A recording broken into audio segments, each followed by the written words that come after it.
We're live. Welcome to LiveBrush. Yeah, It's a weekly yeah. video stream. We never missed a week. Never. It's always been consistent. Dude, I like that you got like a green screen going on or something. Like your background like leads into the thing you're working on.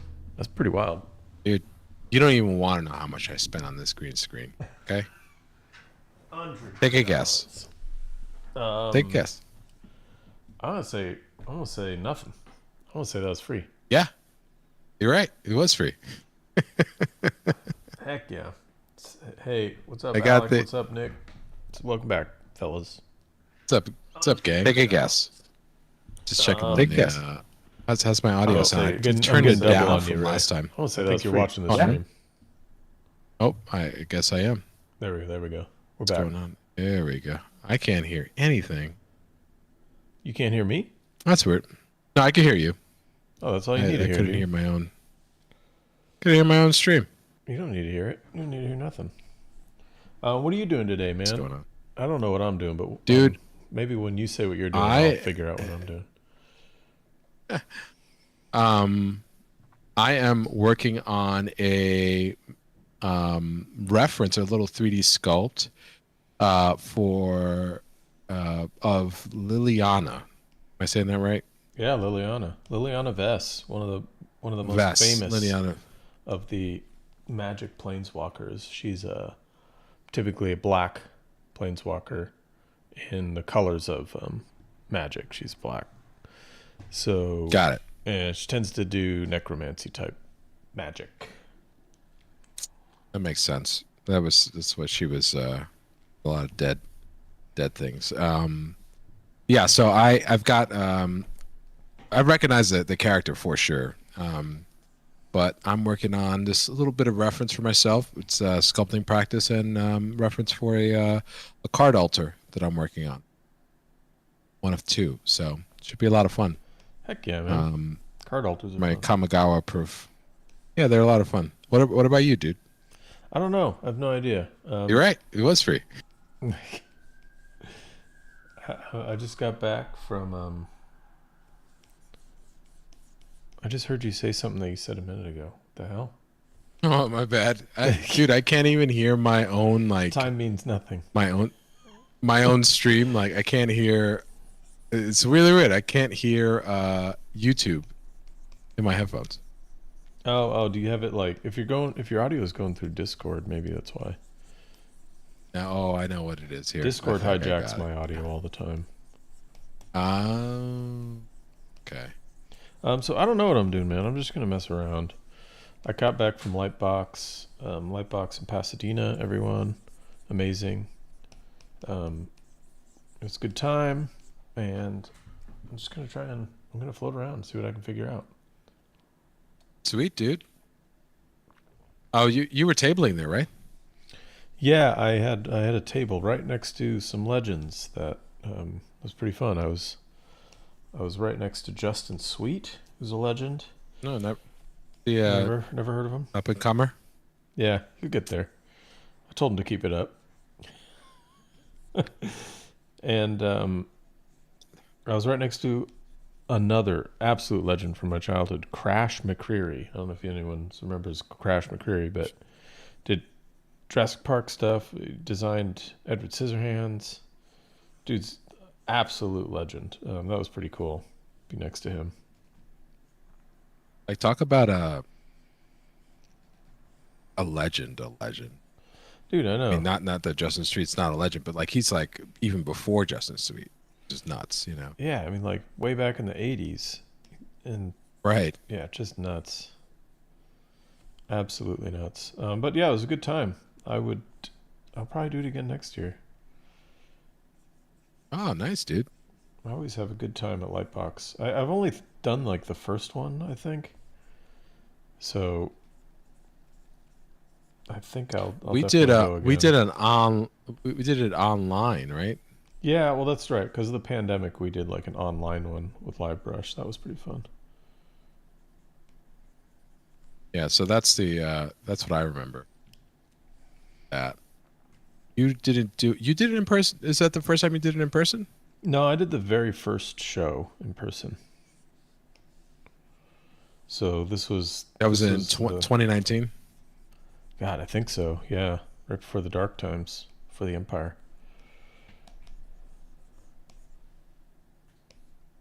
Yeah. Well, you're back, man.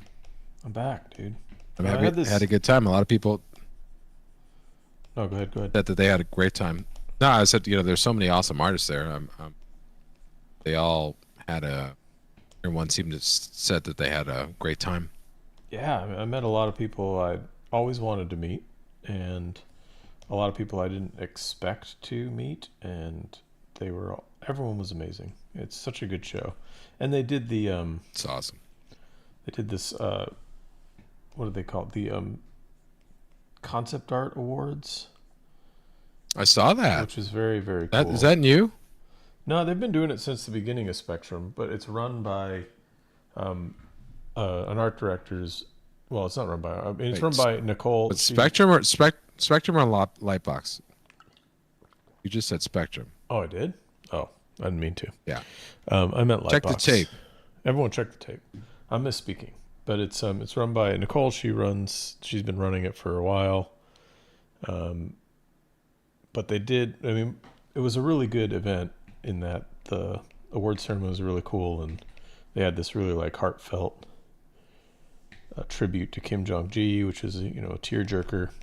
It was pretty wild, but I recommend it if anyone wants to check it out.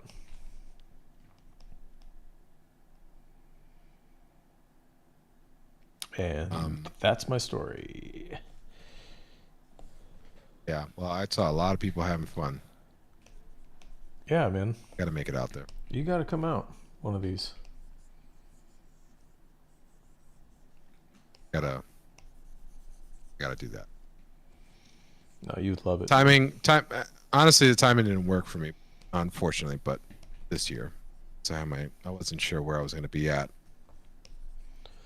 Yeah, I get it. It's also like it's kind of like last minute for me too. I was sort of on the fence if I was going to be able to make it.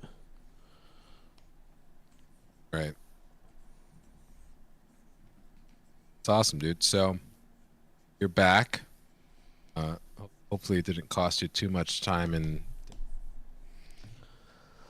What events cost you time, but they're fun to do. I wouldn't trade them.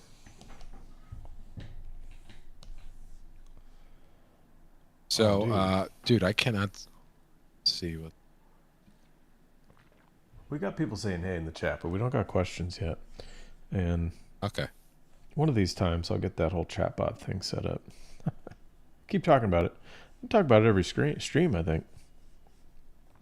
The chatbot? Yeah. We haven't had one It's since there. we moved from Twitch. It's there. You sure? Didn't it pop up once? I don't.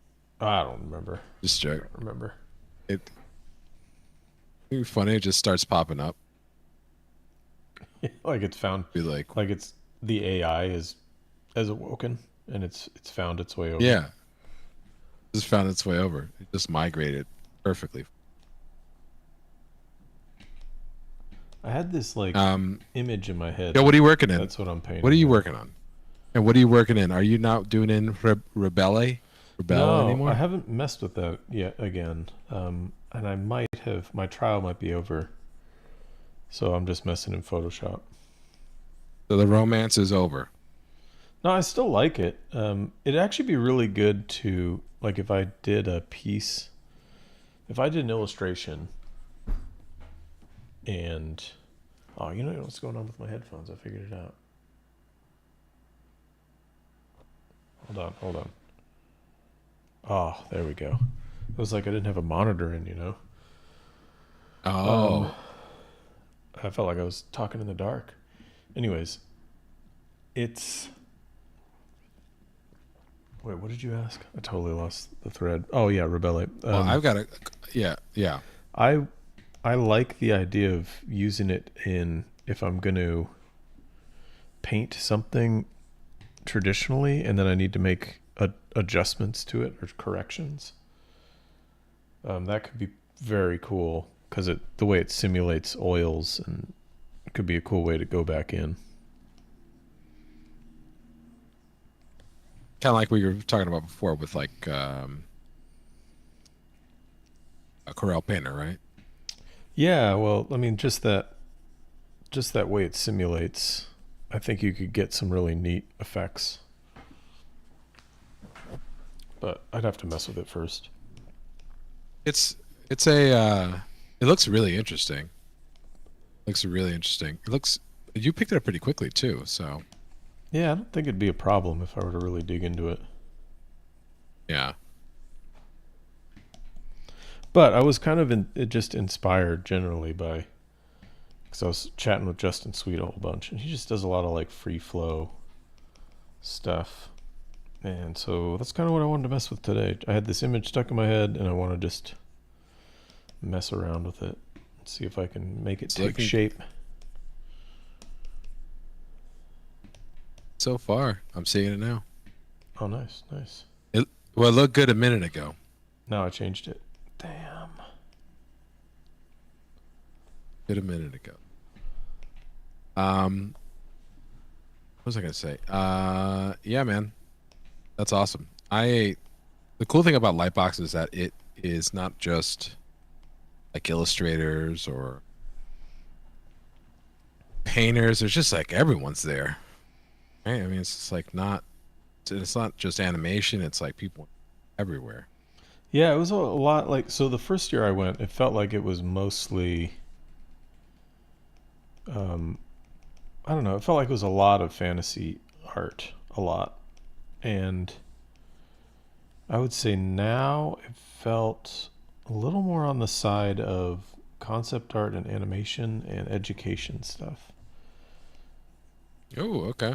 So and somebody who'd come up in my line had mentioned that in the past that Bobby Chi who runs it, was kind of changing it up when it comes to themes, which, if that's true, that's an extremely cool way to potentially do it, is to like theme it, Right. So you could like next year do,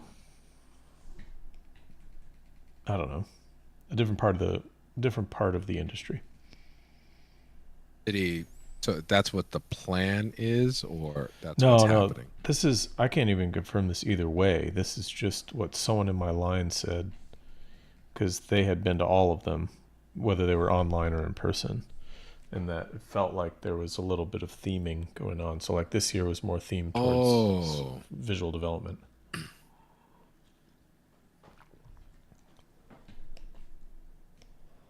It should be a really cool way to do a show, Oh yeah, totally. I was just wondering if anybody knew the theme going in. Not that I know of, no. Right. That's cool. Yeah, I mean, it could be consciously too, right? I mean, Bobby's kind of everything. Yeah, he's so already much. everything, and he has this school, so it would be neat to kind of play off of that. The fact that he's already educating, give all the students that are going some opportunity to be exposed to various aspects of the industry each year, which is very neat. Exactly, yeah. But I don't know if that's the case. Bobby, if you're watching and you're not doing that, maybe you should be. Yeah, Bobby, if you're watching, I'm not telling you what to do. You do whatever you want to do. Tyler's the one that's telling you. I'm just suggesting. That's all. Just suggesting ideas. We're spitballing here. In the chat. Very, very with force, very passionately. yeah, very passionate. Nick DeLuca is asking me if the concept I recently posted on my Instagram of Sauron the Deceiver is that the Palantir in his armor. Yes, that is exactly right. The Palantir is right in the middle of his armor. I had this idea that he's very attached to knowing what's going on in Middle Earth, and so the Palantir is like right held in the middle of his chest. so that he always has Oh, a. nice. Oh, go ahead. What's up? No, I was saying, oh, nice. Like I didn't know that you had done that. I saw this. I saw the Golem concept art, and then I saw Sauron. And I was like, I was getting ready. I was like, oh, he posted another one, but I didn't get a chance to like really look. So Yeah, I'm gonna post a lot. I have a lot of visual development from that set, so I wanted to finally get it out there. Although I have a piece in this next Ixalan set that was pretty significant apparently, so I'm to some fans, so I'm gonna put that out as well because that's been revealed. I'm trying to do a little bit better. All right, more questions. This one's for me. Did I see James going to do the plein air in Pasadena? I did see that it was going on, but I didn't go over to it. A friend of mine, John Payne, went over to it. He's getting into plein air, and he's doing great, doing some awesome work. Oh, is that right? Yeah, man, he's doing the whole gurney thing, like always having a sketchbook on him and always painting and drawing. It's great. It's a sport, dude. It's a sport. Yeah. You know, I mean, it really is. I had to say this a bunch at Lightbox, but I just don't keep a sketchbook, man. I am not that kind of artist. People were asking you? Yeah, they're like, do you do plein air and keep a sketchbook and draw all the time? I'm like, no. Dude, you should have just lied. No, I wanted to be honest. That's like the whole point of LiveBrush, you know, being honest. I was just like, no, I do not do that. Should have just lied, man. I was like, embarrassing yourself. I was like, I draw every day, but it's on the jobs that I'm working on. That's when I draw.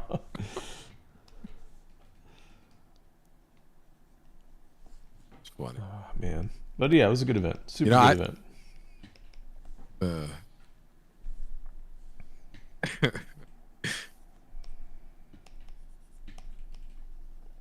I'll lie next time, I promise. Sketchbook. It's not like we like I'm the same way. I mean, I have a sketchbook, but it's filled with just garbage. It's not like it's notes and things to do and like scribbles. Like I do like really bad thumbnail to get like an idea down, but like it's nothing like drawings I do while I'm listening to something that I voicemail or on the phone with somebody. That's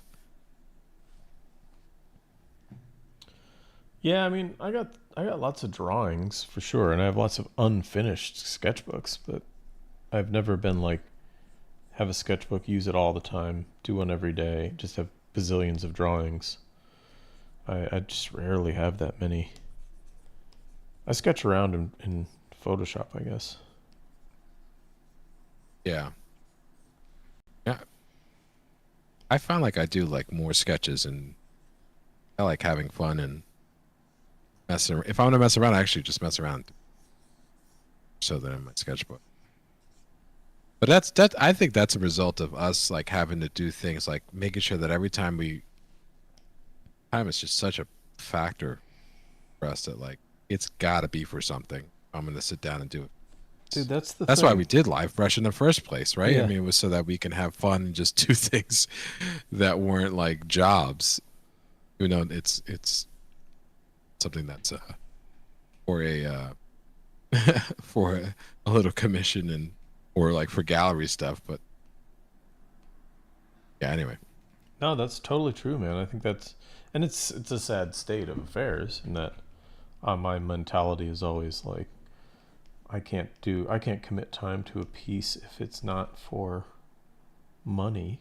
It's probably a symptom of being an illustrator or being a working artist. I've never had that, like, I guess, avant-garde philosophy of just like, no, just make stuff, do whatever you want.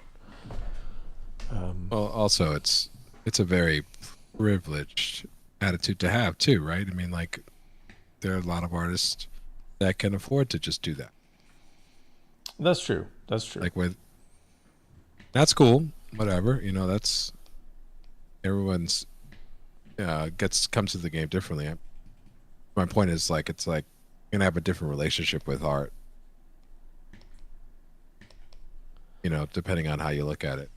Yeah, it It's tends up to to you be. to I kind of mean, figure out what. you're hinting at the fact that some people just don't have to work as a working artist to pay their bills. I think is what you're hinting Right. at. Yeah. They can, and it's a real thing. I mean, I don't mean to beat around the bush, and I don't want to. I don't want people to feel bad that they're independently wealthy or able to support themselves. You know, don't need to have their art support themselves, right? Their art's not. That's not the role their art takes. Something wrong with that. But they're artists that have. Yeah, I mean, but this is a different relationship. Like I can't spend, like we can't spend 18 months on a painting, you know, unless it's financially worth it. That makes sense, right? Because it's like we have to factor in time and money on it, and for some artists that's not a case. You know, they've structured their lives, or their lives are set up in the sense that they don't have. Yeah. That's all I'm saying. I'm always thinking of like the financial angle. 'Cause I got bills to pay, man. Sounds cliche, but I gotta pay my rent or my mortgage. That's the reality, dude. Yeah. Think about how many artists that. Yeah, I'm not gonna. I don't know if I feel I'm in the mood for talking about that, but for those that are getting ready to do this, monetary angle is very, very important. You have to consider that. How you're going to pay your bills. The whole point of this is you want to do artwork, and you've got to set up your life so that you can do that. The artwork that. Yeah, and like think about it like that, I guess, right? Like if we're giving advice in any way, like think about it as you get the opportunity to do artwork, and how do you, I don't know, how do you maintain, you know, I was mentioning this at Lightbox, like how do you keep the love of the game in that scenario? Because it's easy to lose it. Oh yeah. It's definitely artists that have that happens to do in all facets.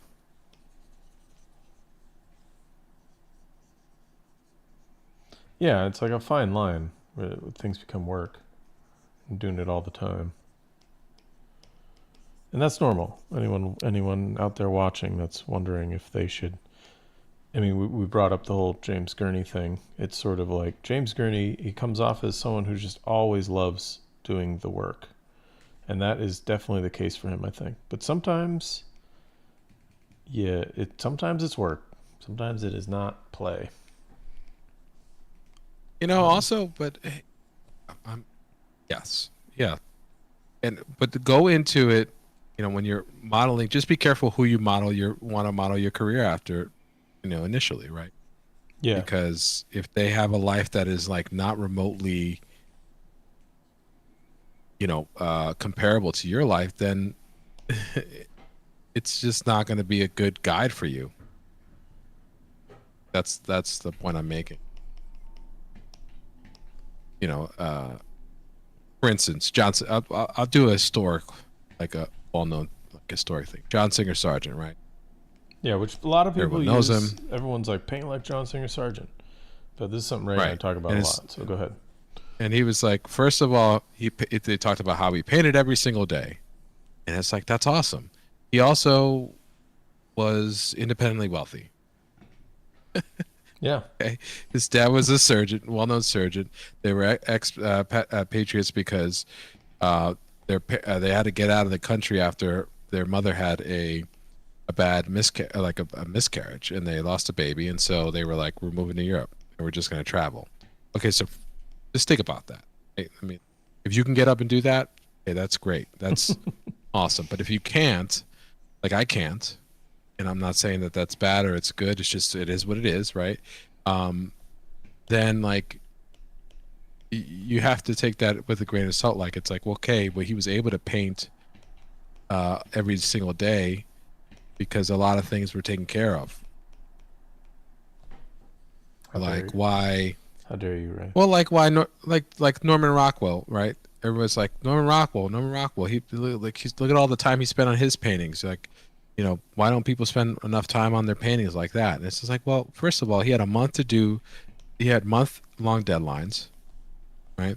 And yes, he paid for everything, a lot of research, like travel out of his pocket. Awesome, right? He was a real artist. I'm not diminishing that. Dude was super poor when he grew up. To pay for art school, he swept the floors in the Art Students League. He's a real deal. But the economic situation at the time for illustrators was very different. And like what he was getting the pay that he got for one Saturday evening post cover was the equivalent of the median price for a house in the country at the time. So like when you put it into that perspective, it's like, oh, he can't take a month. Like he could have bought a house every single month. Just think about that. Yeah. I mean, he's a rock star. Come on, people. Yeah, it's definitely contextual. Everyone's situations, right? Yeah. So just be a student of history and understand it. Don't listen to everyone, too. That's the thing. Yeah, Don't listen to just one source. Listen to multiple sources. I think that's where the context comes in, right? Like you got to get some idea that the story is different depending on who's telling it.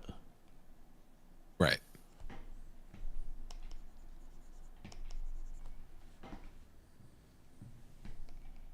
Oh, we got angry. We got Juan sound Pablo. Like that. Do I sound? Hey guys. Hey Juan Pablo. Colombia. Amazing. Hey, dude, you sounded real angry. I wasn't gonna say anything, but yeah, you sounded mad. Raging here. You sounded mad. A lot of fun today. I don't know what's wrong with me. You seem fine, dude. But you seem really mad, and I hope you cool off. Take it easy.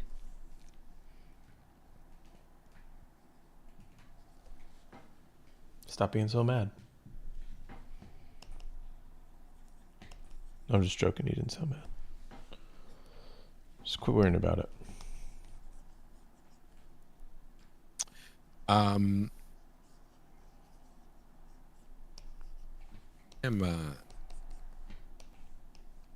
with.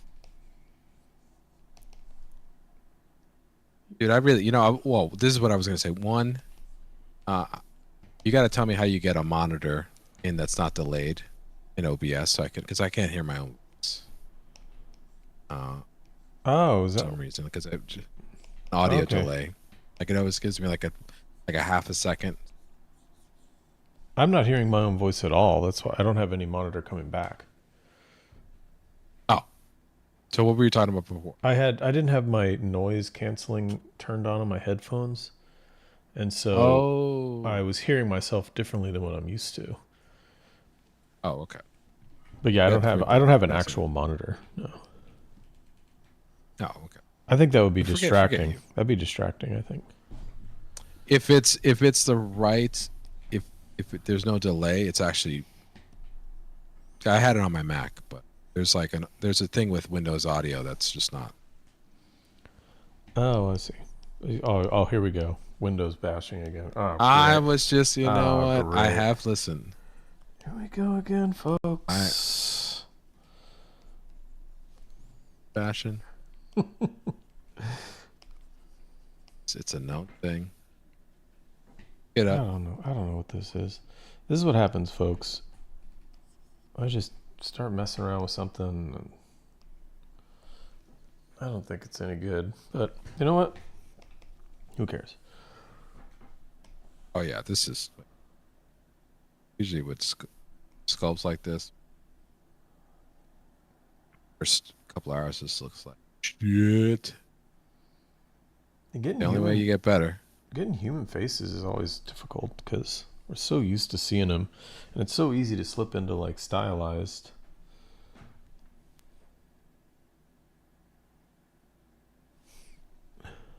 This is true, Eric, that they were not wasting time with social media. That is also true. They're wasting time with other things, going out of bars and I don't know, absinthe bars and Well, like that. So if we're not talking about those guys, Frank Frazetta was wasting time playing baseball.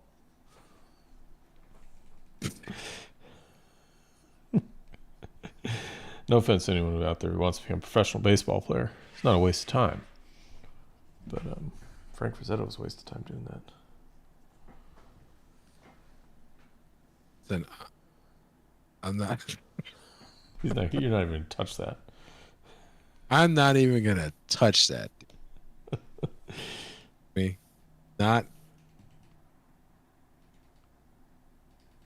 I will say that yeah, I only have time to do one. Dude, I don't know about on my end. I think your audio is cutting out. I don't know if it's cutting out on the stream. Oh, it is. It is. But it's cutting out. How about now? It's cutting out from me. Oh, is it cutting out as we speak right now? No, it's good right now. Oh, that's weird. Okay, let me know when it's cutting out. Okay. I just turned on Eevee on my end. What the hell's that? So I'm not sure. It's the render engine in Blender. I just so you could see. So I can see what the how light's falling across my sculpt here.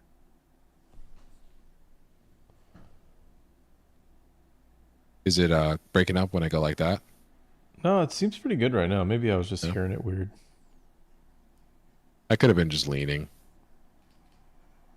Oh yeah, you might have just gotten out of the area of your clipped mic. it. Yeah, could have clipped it. What was I gonna say?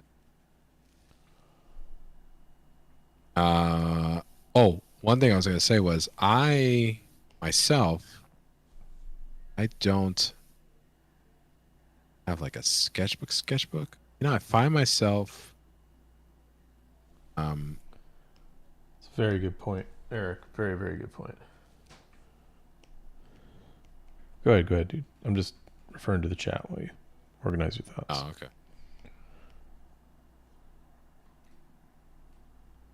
You find yourself. I'm just confused right now. Oh, here we go. Sorry. I couldn't get into sculpt mode and I realized I had the light selected. So of course you can sculpt mode. Okay. I find myself sketching in 3D though. I really like doing that. Oh yeah, like environments and. I mean, you've been showing me some really cool stuff offline that is fascinating. Thanks, dude. Yeah, well, hopefully I can get something workable. I was messing it for a job. I was messing with ZBrush today and was having a fairly good time discovering some tricks. Nice. ZBrush is I had a nice conversation with well, we've talked about ZBrush a lot, but with the Glenn Southern. Yeah. Yeah. So Glenn had said, remember how we were like with ZBrush? It's like, yeah, it's cool. It's just like the interface is so unique, and it is what it is. It doesn't make any sense until you get it, and then when you do get it, you got to make sure you still keep using ZBrush because otherwise. If you take a week off or a couple of weeks off, you might as well just have to relearn it. Dude, you just got to relearn everything. Everyone I've ever Glenn talked to the same way. Yeah.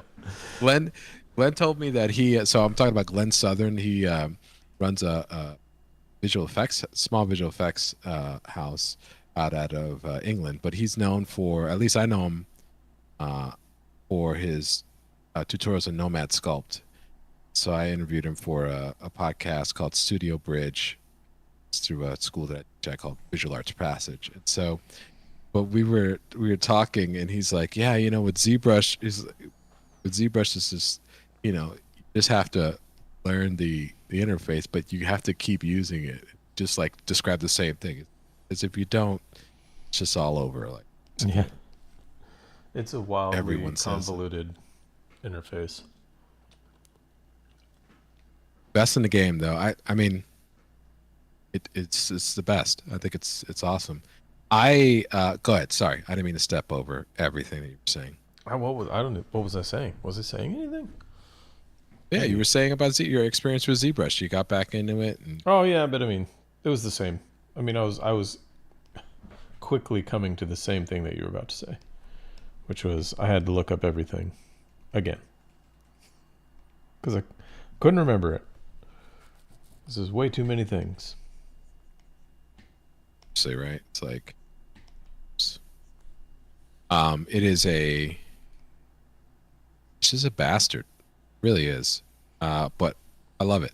I really do like it. I don't use it enough to warrant a subscription for me at this time. Now that being said, you and I have had a conversation about this off camera. I'm using Blender to sculpt, and it's great. But the problem is you got to be very careful with polygon counts with it, because otherwise it will get a little nuts. It'll start to slow down if you're not. What's the word? If you're not diligent about like keeping your polygon counts under control. Like you can mismanage stuff pretty easily, and just by being an idiot. So, and I'm an idiot quite a bit when in 3D, and so so like oh like tell you, I'm not gonna bore anyone with my trials and tribulations or anything, but a piece of software that I really like, I should start, and works really well with ZBrush actually, excuse me, with Blender, is 3D Code. Oh, okay. It's really good. You mentioned this. Yeah, man. Is that free or is that? No. No, it is, but it is a one-time payment though. So okay, it is good. I like the outright stuff. Yeah. Yeah. So it's like not a what's the term? Like it's not a subscription. I guess it's called it's not a, yeah, it's a subscription. It's not a perpetual license, right? Does that make sense? Right? Is that, am I saying that right? If you one time pay for it, that's not a subscription. It's not. You know what I mean? Oh, right. okay. It's not. That's great. Yeah, it's not. Everything's subscription based these days, and it's fine, right. Especially like for Photoshop. That's fine because I do enjoy getting all the updates.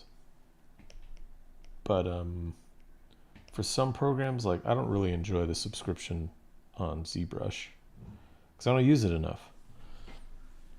Right. Yeah, I mean, I don't know, dude. That's the problem that I have with ZBrush. It's just I can't. It doesn't warrant me paying monthly, and I have Photoshop monthly. Right. ZBrush, I don't use it enough. Like if I were like a character artist, character artist, and yeah. I like to throw money away. Or if, dude, see, you're missing the point. I like to buy frivolous stuff and throw money away.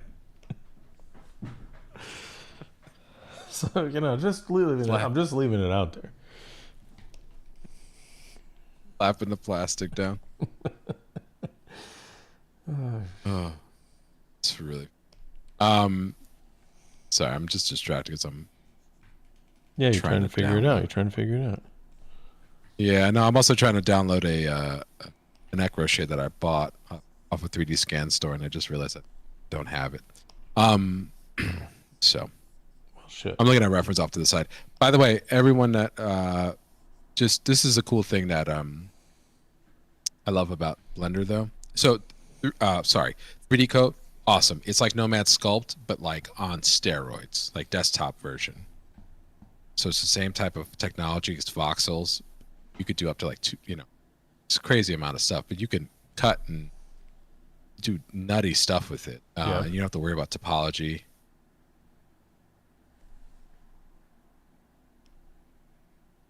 So Sorry, the cool thing about now 3D I'm code. trying to figure something out.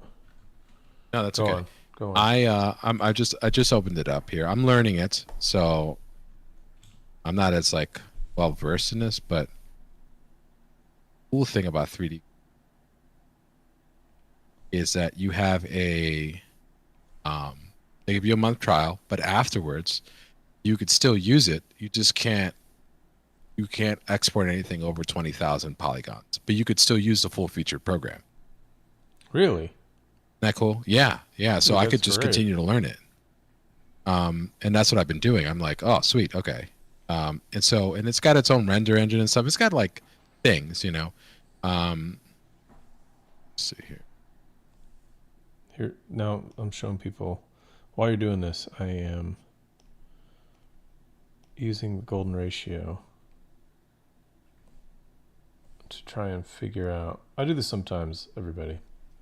I'm trying to, if my composition's feeling weird, we'll use the golden ratio a little bit. It's feeling weird. I'll keep playing with it. Go ahead, Ray. I haven't seen the golden ratio pop up. Oh, I see it now. Sweet. Yeah, it's not lying on it, but I'll move some stuff around and look at there. So the cool thing about 3D code is that it's this thing called voxel technology. So they're basically like 3D pixels. And so yeah, what does that get you? Watch this. I'll show you. Does it just make it cleaner to process, or? No, you could do crazy things like I'll show you. Let's go like. You can I can cut things like this. Things like this, where I could just like cut crazy shapes like this, right? And then like. Oh, it had a depth? Like is it going all the way through? Or is it going to a particular depth? No, it's a particular depth. I could set it. I could go all the way through if I want to. I can just go a little bit. Right. So this is just like it's all the way. It's not. And then you could do things like this. Check this out. There's this thing called a pose tool. I gotta get into this. It seems. Dude, this is like shiz. Right here. Look at this. Watch this. So you go like this, right? You draw like a shape, and you could draw any shape you want. And you have like a whole set of options of shapes you want. But then once you have that shape in, you can move, pose different things, right? And check this out. Watch. So you could pose. So I can go like this. So I can pose this, that, right? Then once I do that, then I can go. I think it's like tutorial time, everybody. It's just like a way to do it so that it's like freeform. But long story short, I could just raise all of them like this. This would be great for hard surface stuff. Yes, a hard surface and like. What's the like color gradient? What does that even? Does that mean something? Oh, so yes, that is the amount of influence that pull has, so that you could tweak that, how much of it, so you could make it even sharper if you want to. So you can edit the pose fall off, and you could just like push it all the way down. Wow, damn. This and like edit to like other things. I don't know yet. I'm still kind of like have to rewatch the tutorials on it. It's getting mind-boggling. Because the problem with 3D code is like the tutorials are just it's hard to find. Some of them are a little old, so they have like new things, and then they have like regular sculpt stuff too. So I could just let's see here. Sorry. Oh yeah. So then you could actually make these too with like this thing called the build tool. So and you know. Oh, I know you're like sculpting like in ZBrush. Dude, yeah. Oh, you can sculpt in ZBrush, and then watch this. I deleted it after my trial, so it's that much. But I mean, is this sort of like Dynamesh? Yes. Yes. But it's like you could resample, but you don't have to worry about topology ever. So it's never going to get funky. Yeah, that's the because it's like biggest pixel. issue. It's like 3D. Yeah. And check this out. This is a thing called stencils. And you have this in Blender and stuff for sure, and ZBrush too. Yeah, and Nomad. You could do layers too. Let me see. And I don't know everything about it, folks. So don't. Yeah, Ray, You're like, you're spouting some bullshit over here, dude. okay, so I don't watch believe this anything here, you're saying. dude. Check. It's texture like this, right? Watch this. Let's go here. Let's go there. Let's go like that. Oh, what the heck? Oh, wait. This is pretty wild. Whatever you're doing, it's pretty wild. So, so it puts instant displacement on it. So if you wanted to, that was way too strong, but you could do. Oh, I know why. I know why. Strength it. Okay. So I'm gonna go like, for instance, let's see something like, get that rock texture here. Okay. Excuse me. So then what you could do is take this, run it over.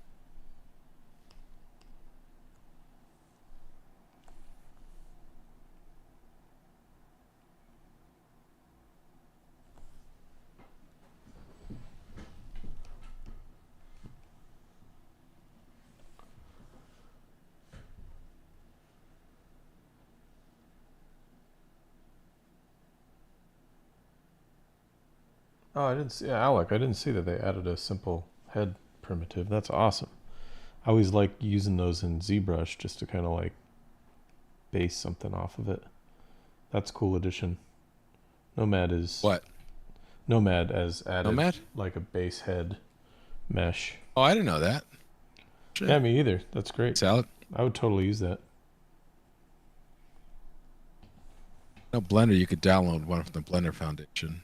That's what I have. Oh, okay. I haven't checked that out actually. The Blender Foundation. Dude, check this out. See, look at this. Whoa, so you just see that? kind of like superimposed it and then it applied it Yeah. all over? Yeah, it's a height map. Yeah, it's a height map. Wow. It's a stencil, and you could do anything you want. And so when Is you that see a lot of actual, people like, topography, or is it? yeah, yeah, Oh wow! Yeah. So it's like painting in skin texture and stuff. yeah. You just drag it right Wow, on there. man. You could make it any shape you want, That's and you wild. could get like a ton of detail, right? Just by that. Oh, Anywho, Aramic 3D cut. It's pretty sweet. 777. It's all out of my head. I'm just messing around. I don't have any reference in front of me. You know, I probably should, but I don't. Yeah, neither do I. Yeah, I had So this. Tyler, I think I was listening to some music and this idea came into my head, and I'm just trying to get it out of my head.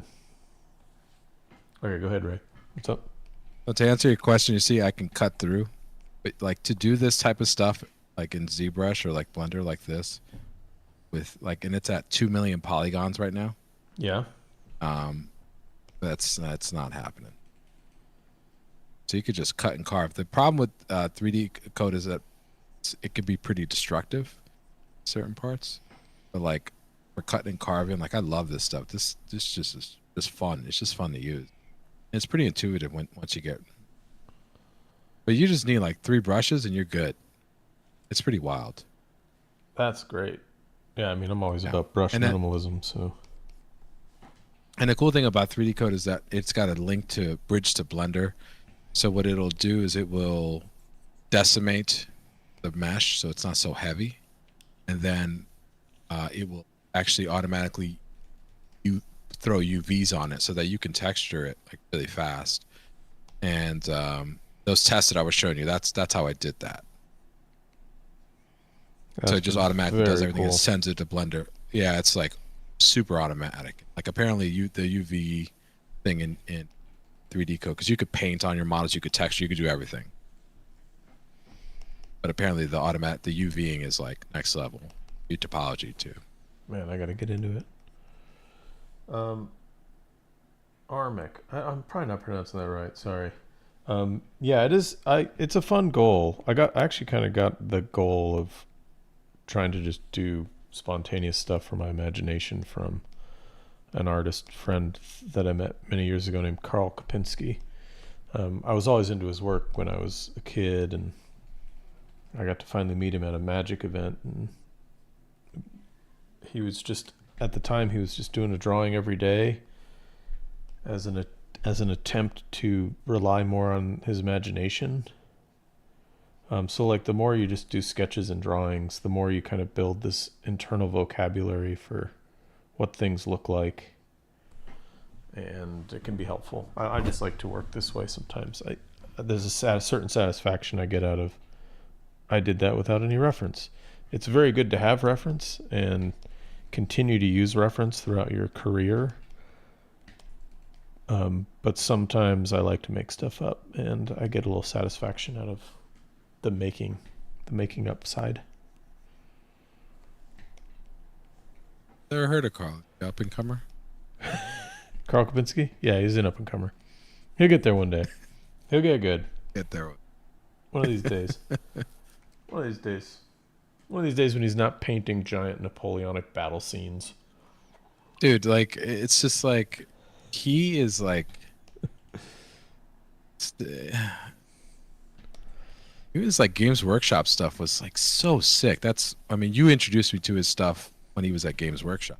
Yeah, it was my favorite period of Games Workshop art was Karl Kopinski, because he, no offense to whatever people who love Games Workshop art,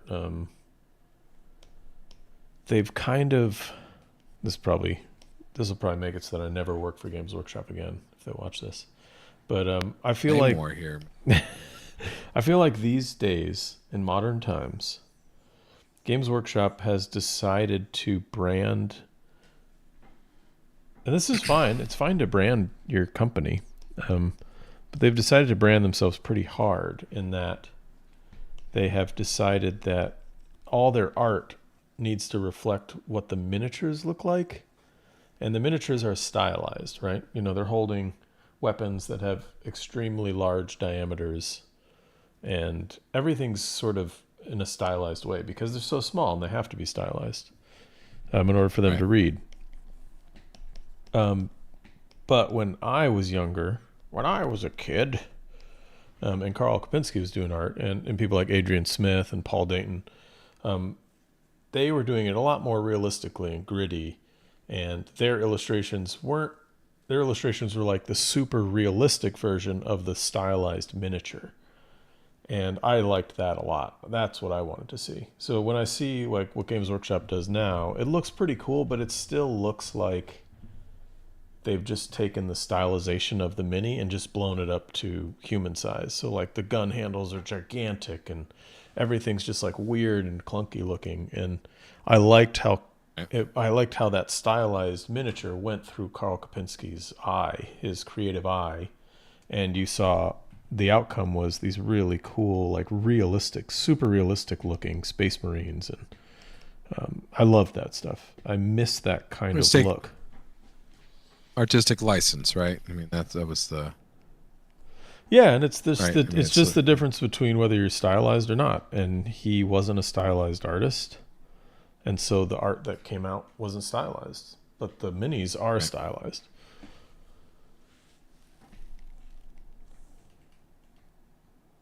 No one holds a. Here's a good example. Here's this. This isn't an ad for any sort of beverage, but nobody holds a weapon with the diameter like this,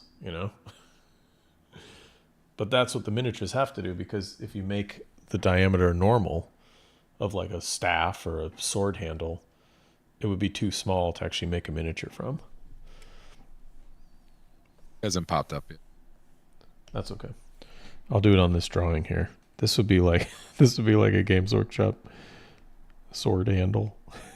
Oh, I see the diameter of, like, I'm doing it. You were talking about the water bottle that you had. Yeah. Like I always call it Coke can diameter. Like when you look at Games Workshop minis, the handle of the staff is like, if you were to shrink down, it would be the diameter of like a Coke can or a soda can. Got it.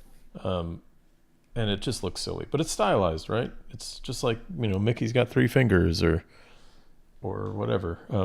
That's a choice. I just, when it's blown up to realistic level, I prefer people like Karl Kopinski or Kev Walker or Paul Dayton. Like, those guys are awesome. And the company has made a specific choice as to what they want their art to look like. And that's fine. It's totally fine. I don't have to like it.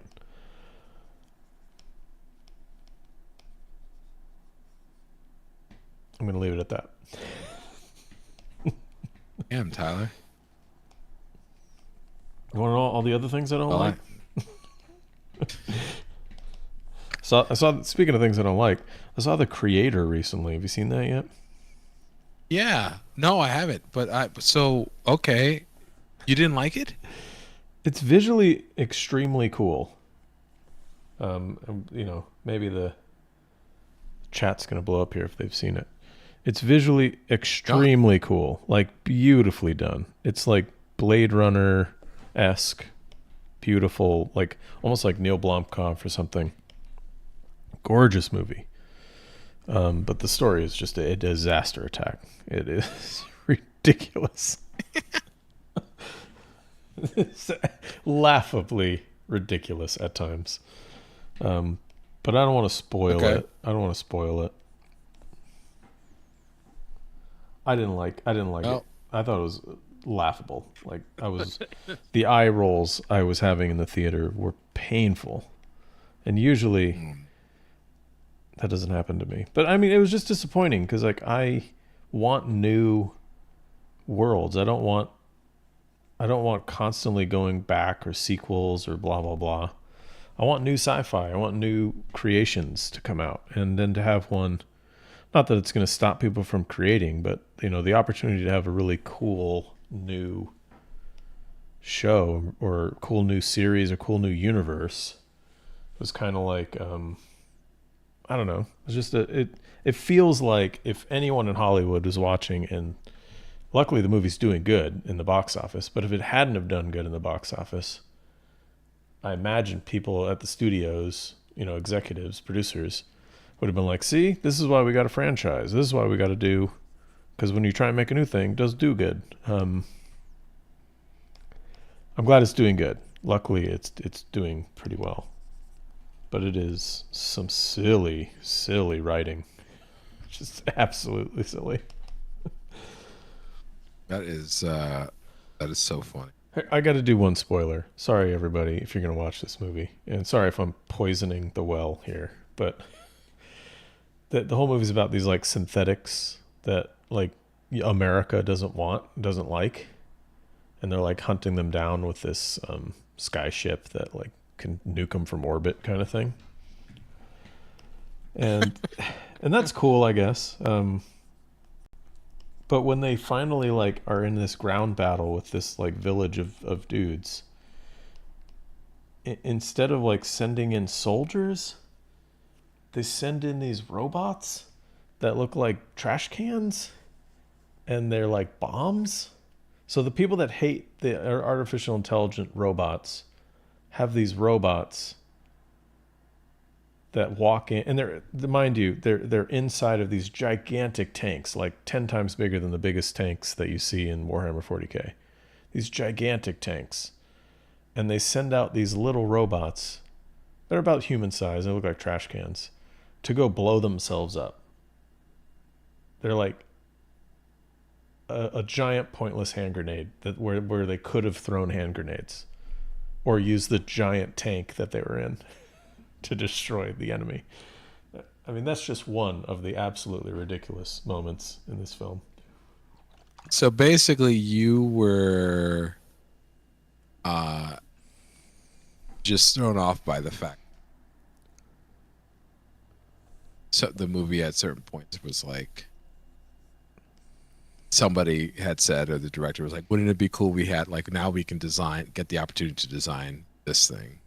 I mean, yeah, it was a little bit not thinking about how it served this story, basically. Yeah, it was definitely like, oh, how do we He's got let's make a cool exploding robot that goes and kills itself. I mean, there's they use the line often in the movie when the Americans got there, hack everything. Okay. They use it like 10 times. What did they say? They would like fly in on their ships, and then the commander would scream to her subordinates, hack everything, like hackers, like send in your hackers and hack everything. And it's like, what? Hack the mainframe, I guess, is what they mean to say. I think they mean hack the world. Yeah, hack the planet. You know what I mean? Hack the planet. Damn it! I messed it up again. You definitely messed that up. Never allowed to meet Matthew Lillard, dude. Not if you're gonna mess that up. So yeah, it's just it was just disappointing. It was just really disappointing. The world building was cool, effects were cool. I mean, the world was just gorgeous. Like, kudos to the special effects team and the visual effects team and the concept artists, art directors. Absolutely wild, beautiful stuff. Movie not so great overall though. And there's a lot of like weird, overt references to Akira in it. I think there's even one point where someone is watching Akira on a little television screen. But yeah. Yeah, sorry to tear it up. Sorry folks. That's my review. Disappointing movie that I was really excited for was very disappointing. There you have it. There's your LiveBrush reviews live. Hey man, last week or last month or wherever, I was all about I was comparing, talking about Blade Runner 2049. So I love that movie. I know. I was talking about things like it's really, how I felt to the original. Oh, you're giving your opinions. Yeah, we're allowed. I was giving my opinion. So you're allowed to do that. Yeah, we're allowed to have opinions. Okay. I guess so. I guess. How do you feel about Star Wars? Your opinion. God, this is why we need Kate. Kate would have been like, all right, let's see if we got any other questions. Let's move on to other subjects. Let's see, what do we got? Yeah, Noah. Yeah, I did miss your message about that. Yeah, Silo is extremely cool. It's got a weird. First episode's a little weird. The mood's weird, but it gets like serious after that, which I really really like. I haven't finished it, but it's super cool so far.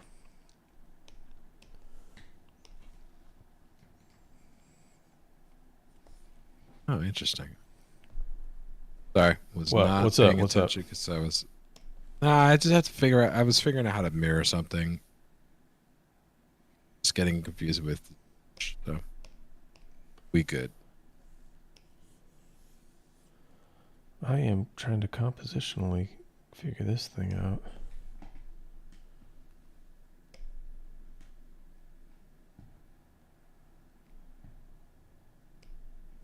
But I actually want to make this good, so I'm like, sing around.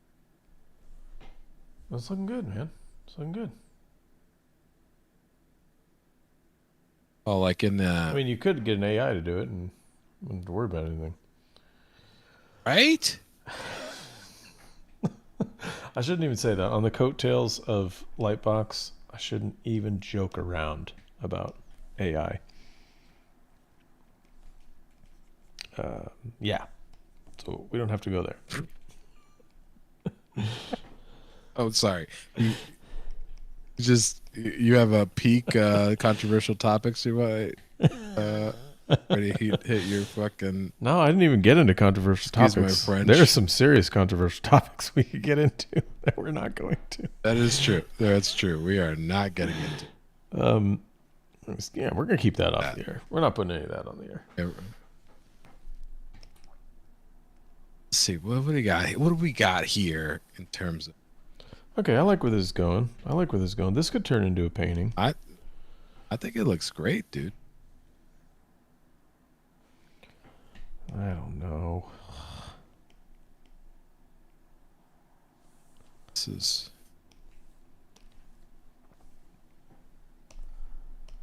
Dude, so what was I? There was something I was gonna bring up about Blade Runner that we didn't talk about last week. I have to rewatch it again, so I could reaffirm. Yeah, I mean, So, no, what you said is correct. Don't back off. Don't back off. oh, I said no. Reaffirm. Oh, reaffirm. Like, yeah. Reaffirm. Okay. Yeah. I thought you said confirm. I was like, don't you dare. Don't you dare back off. It's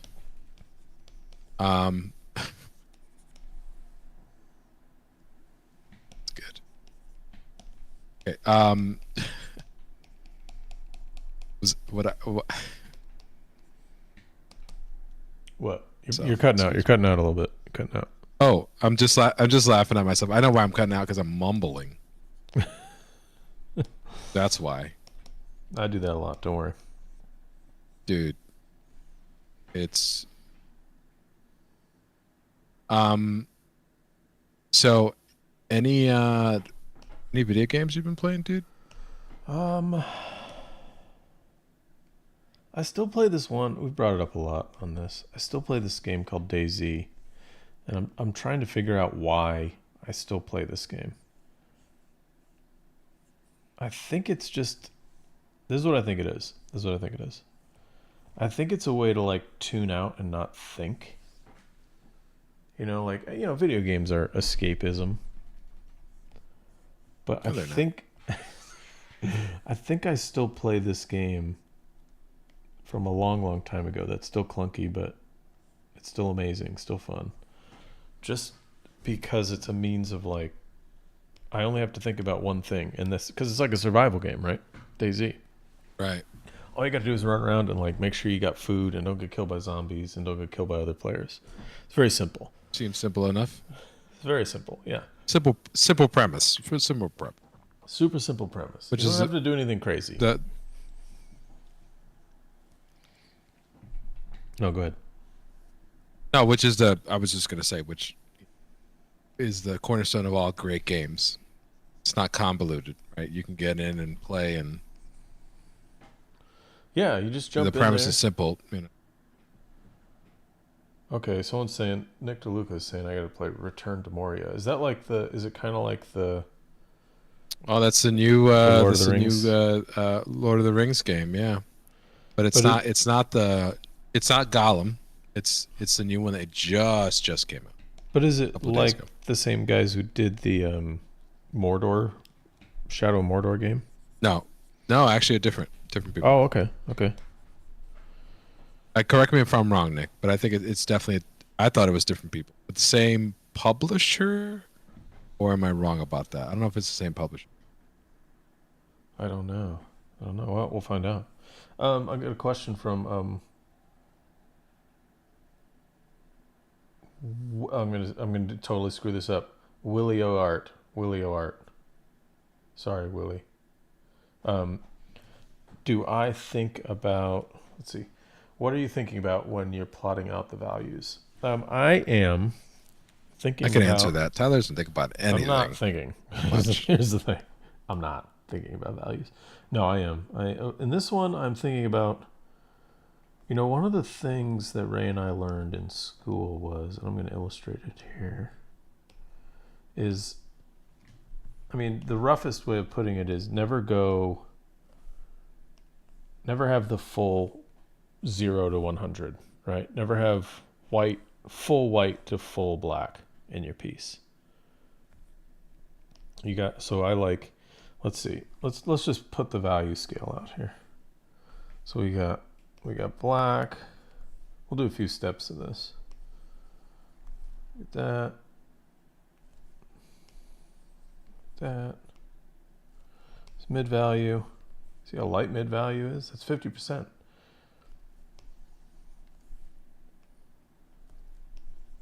And we're almost to white. This isn't even to white yet. No, that's 100. This is 100% white. So what I'm trying to do here is, in fact, I might move that middle one a little bit here. And then this one should be 50%.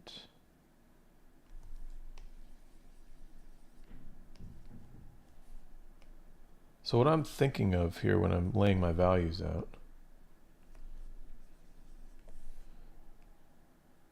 is, hold on, 1, 2, 3, 4, 5, 6, 7, 8. Okay, so I want to make sure I have at least 9. So what I'm thinking here is, so do you see this? See how nothing is at 100% white here? I'm actually staying away from that. One thing, I don't know if you remember this, Ray, but one thing I remember being taught is you want to package your values. So I'd say the lightest that I have going on right now is in those little ghost shapes, probably at mid value. They're close to mid value. So what I'm trying to do is, instead of going like all the way to white here, instead of going all the way from here to here, I'm actually trying to keep it about like this, like, so I bracket it off and I never touch these higher values.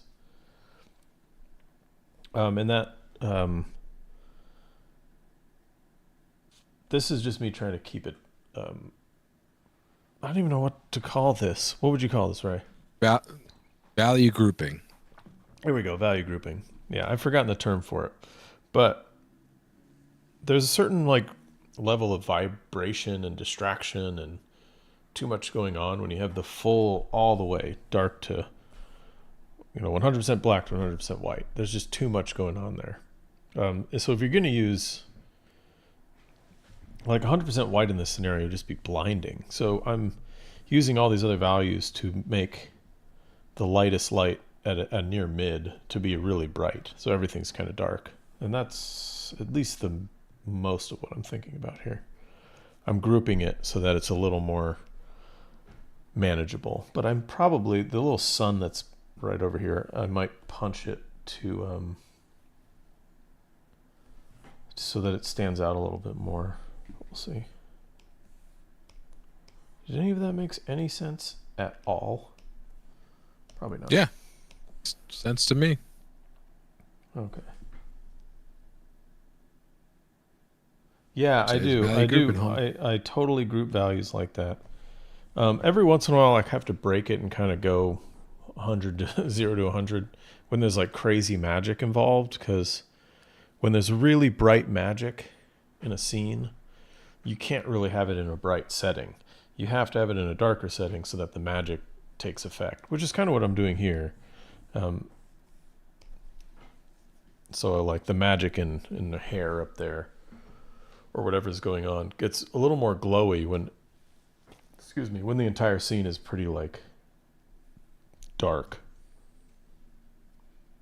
But you can avoid it. Like if I were to do this in a regular painting, the brightest brights of the glowing effect wouldn't be 100% white. It'd be like medium, like 3 steps down at least.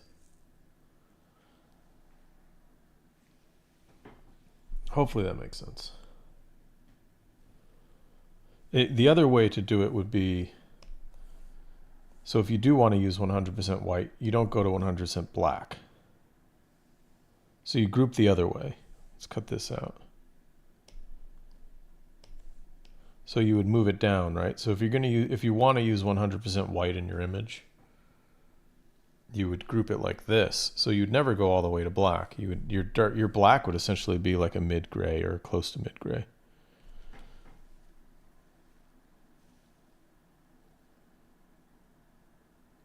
Eric, I personally favor grouping them more towards the dark. I think Ray, you probably do that too, right? You kind of like darker pieces. Yeah, normally, yeah. Nothing wrong with Usually that. darker pieces. I think no, it's but moody. I've been making a conscious effort to kind of break it, but my next paintings that I'll be doing, every so often I'll break it. I broke it a couple of times for this solo show, And that can be fun, but like for the most part, seeing what it feels like or the challenge that is Yeah, presented. I find you get the best sense of chiaroscuro, like this best sense of three-dimensional form. At least I get the best effect of it. I go a little bit dark. Oh, right. Like those old Renaissance paintings. Yeah, yeah. So I like the contrast on it, but it's not that. It's impossible to get. There's some cool gags you can do though, like when it's really high key. So ultimately, what we're talking about here is high key and low key paintings. So, you know, when you have pure white, you're working with a high key painting. When you have pure black, you're working with a low key painting. It's kind of fun to mess around with that. Like, I've seen some really cool pieces that are like in blinding sunlight, and that means it has to be high key, and you're like never going to get into really dark values. And it's fun to kind of play with that. Like, oh, how if I can never go to black, how do I portray darkness? How do I portray the things that are the farthest from the light? And you have to answer this question when you paint landscape painting all the time. But in illustration, it becomes a fun little challenge because you're so used to being like literal and using local values and local colors. It's kind of interesting to make those challenges. I encourage everyone out there to try it.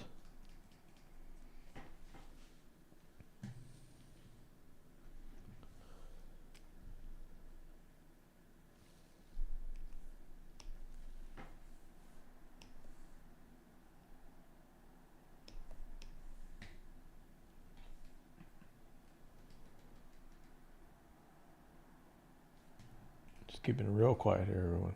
Real quiet. Sorry, dude. Yeah, I know. I'm like dead. Just trying to figure out. Oh, what if I did this? How do I do this? Like, how do I get this effect correct in my? Nick, for like character stuff, like character concepts, no, you do not have to worry about that kind of value grouping.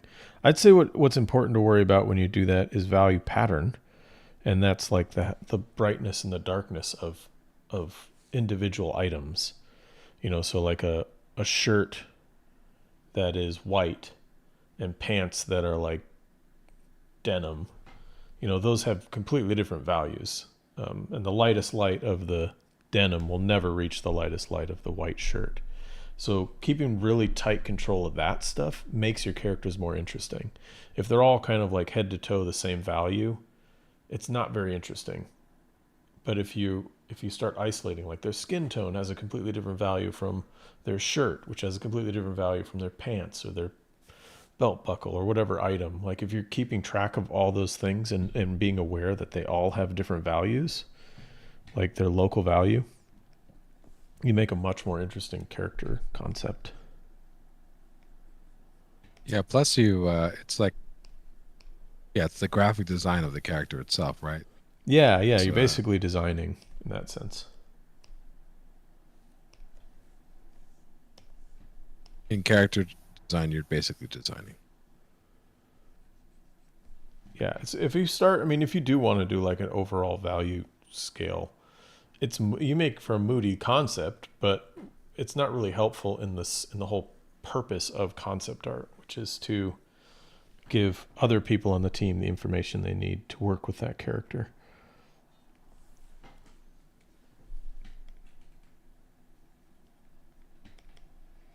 But just remember that. Dude, have you concept pieces? Go ahead. What's up? No, that's great advice, and I'm sorry I stepped over it. Oh no, I was just filling the air. What's up? I know. Have you ever tried Character Creator? Did I talk to you about this? No. I mean, you did, but I haven't tried it. I checked it out and I was like, what okay. the crap? This is amazing. And it's got this, like, ZBrush has this thing with it now that you could, like, oh, that's the thing I sent you, I think. The face tools. Yeah. There's certain things that I'm like, I don't even know. I don't even know how this works. Yeah, it's like, I'm just... Okay, I kind of want to lose some edges here. I'm going to Zhao Ming this thing. Do it, dude. Did you know Zhao Ming retired from the academy? No. Yeah. Who told you that? What's it? The Kai Q, the artist. Yeah. Did he go to the academy? No, but he said he recently did some stuff with Xiaoming, and he said that he's done. He retired. What? Yeah, can you believe that? Can't do that. He's not allowed to. I know that's against the rules. Pretty sure it is. Hold on a sec. Technical difficulties. What happened? You good? Yeah, I'm good. I'm good. Yeah, he retired, man. He's What? out.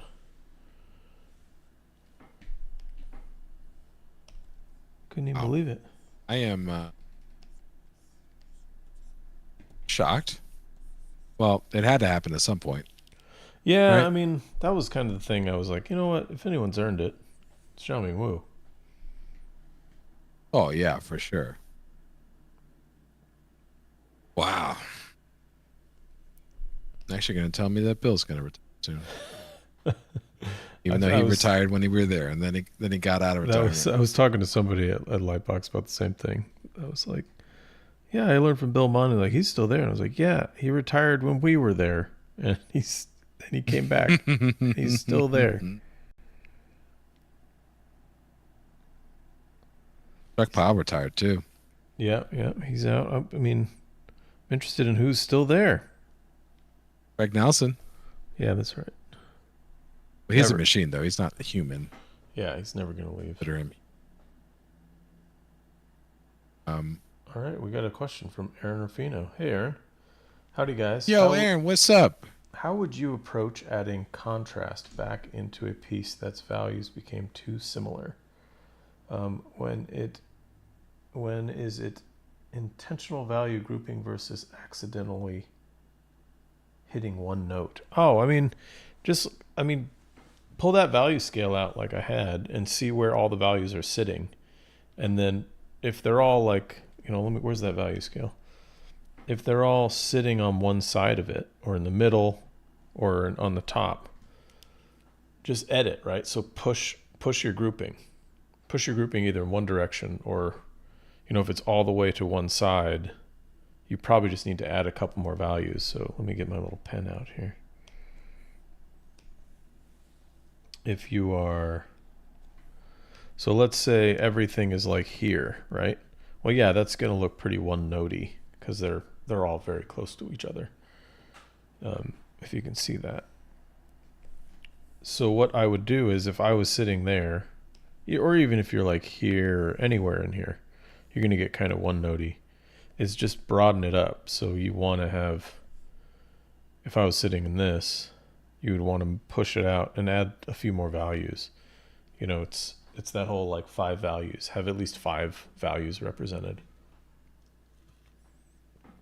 So if you feel like you're kind of stuck in a low contrast situation, you're probably working with too little values, not enough.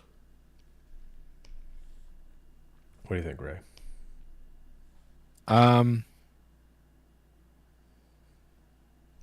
Yeah, I mean, feel free to say this dude's full of crap. No, I think like I'm just trying to think of like how it's a contrast. What do I do? I think that's the, yeah, it's like I lost it when usually that happens when I lose the contrast, the group of values that I'm trying to contrast with. Like I lost all of my lights. Like I didn't put enough lights. Mm-hmm. Like you were saying, like so you checking it would know like you having like, okay, checking that would then give you a gauge as to like figure out where that happened.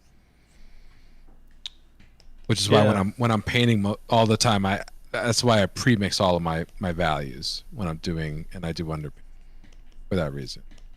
I was just trying to figure out like that's happened to me. How come it hasn't happened to me recently?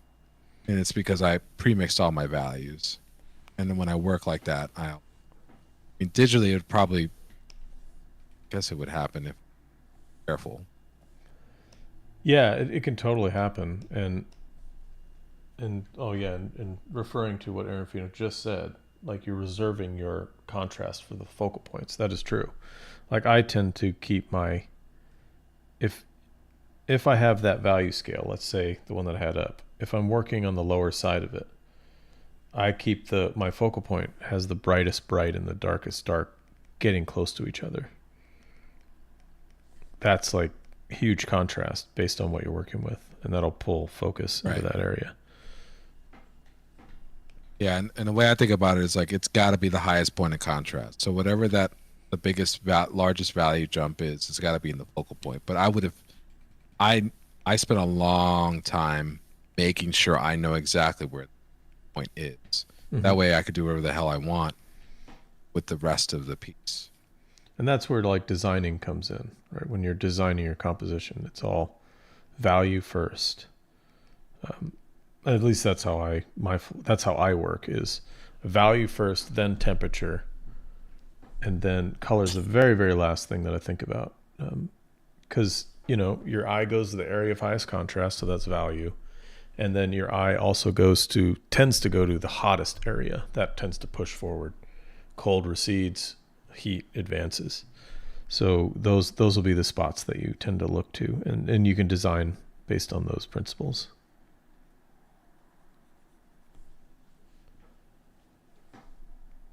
Aaron, I hope we were helpful. Yeah, I hope that is. I tend, like you'll see, I tend to work pretty mid-gray, and then I start pumping in those areas that are on the farthest side of the value structure that I want to work with. And a piece can fall together when you just, like, let's say this is the darkest value I want to work with. It's not 100% black, but it's pretty close. Like things will just start coming together when you pump those colors in, or those values in. Like all of a sudden, all the shapes start to come out. So you save those till the very end. I mean, who was it? Sargent? Didn't he paint his darks in like last? Yeah, that's why a lot of people. Yes, he painted from the middle, and then he put his accents, his lights and darks in, so that he could gauge that. And then other people, they'll tend to do is put in the lightest light and darkest dark as soon as possible, so that they can make sure that they don't lose sight of that. Yeah, that was kind of like what Greg Manches was saying with Above the Timberline. Like he painted the main guy. Yeah. He painted the guy first because he wanted that to be his focal point, and that's where he had all of his value control. Exactly. So, so there are a lot of strategies, is basically what Tyler's saying, to gauge that. Artists this is not new. Just, it's a common problem. Yeah, and for this one in particular, I'm mostly basing it off of this lady's silhouette and the abstract shape of it. And I'm carving back in, and I'm losing edges here and there because I want it to feel a little painterly and flowy.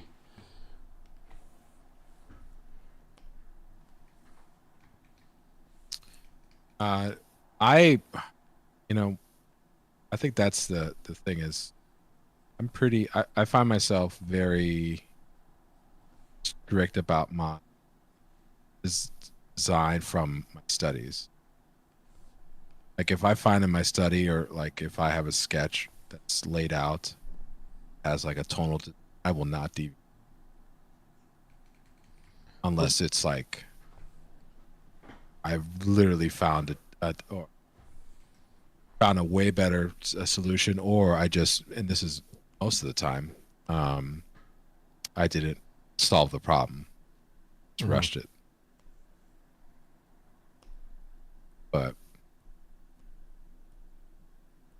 yeah, because also Aaron's talking about what happens when you lose it. Oh right, yeah, how to recover. And right. I think like a good way to recover is to step out, is to add more values in. I think if you're finding think in value. Think in value. Yeah, think in value. Because if you're finding it to be one note, then there's probably not enough values being represented. Yeah. Forgot to mention that. Think in value. That's great. What you were saying, yeah. Just do what Tyler was telling you to do. I'm only answering 3D questions today. Yeah, and most of my questions are, I have no idea. Sounds good to me. Yeah, this one I'm probably is probably sitting in that same space. I think I need a little more value structure. It's probably overall a little too dark. But the beauty of Photoshop is you can really start messing with that.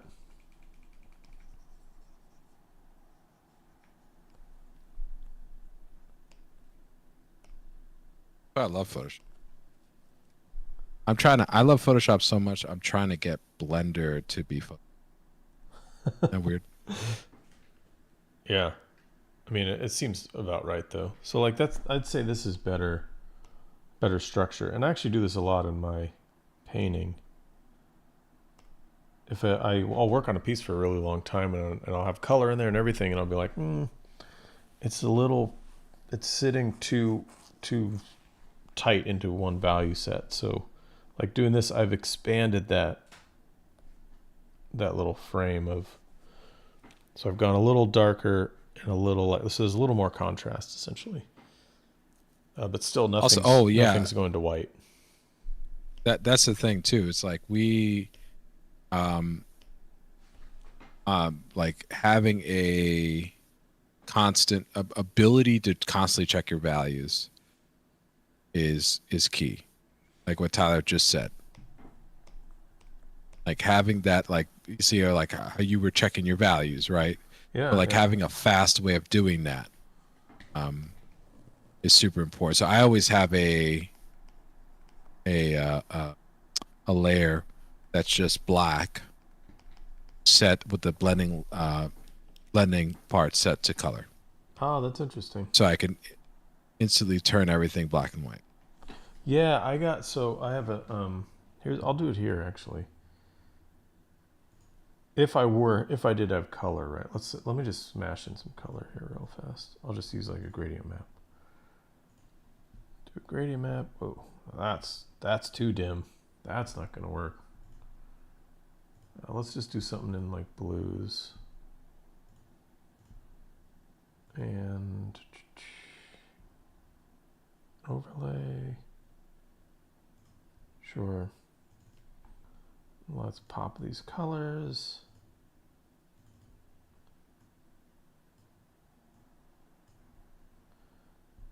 I'm just quickly colorizing this for fun.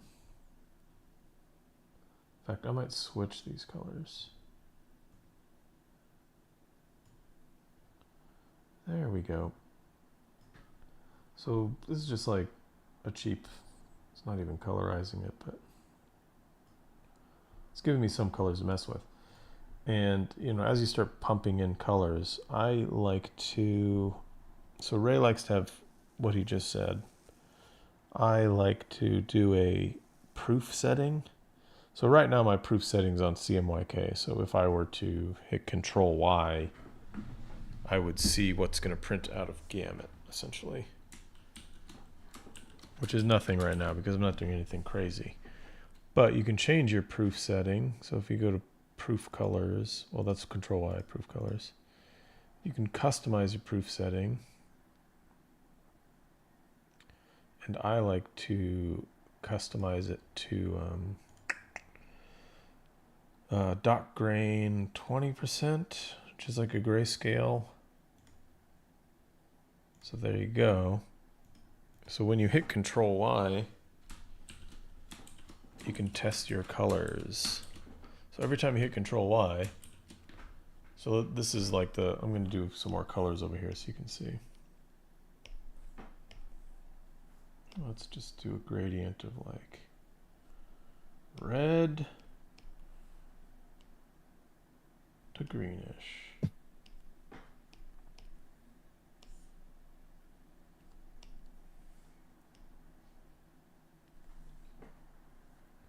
Or that one, that's fine.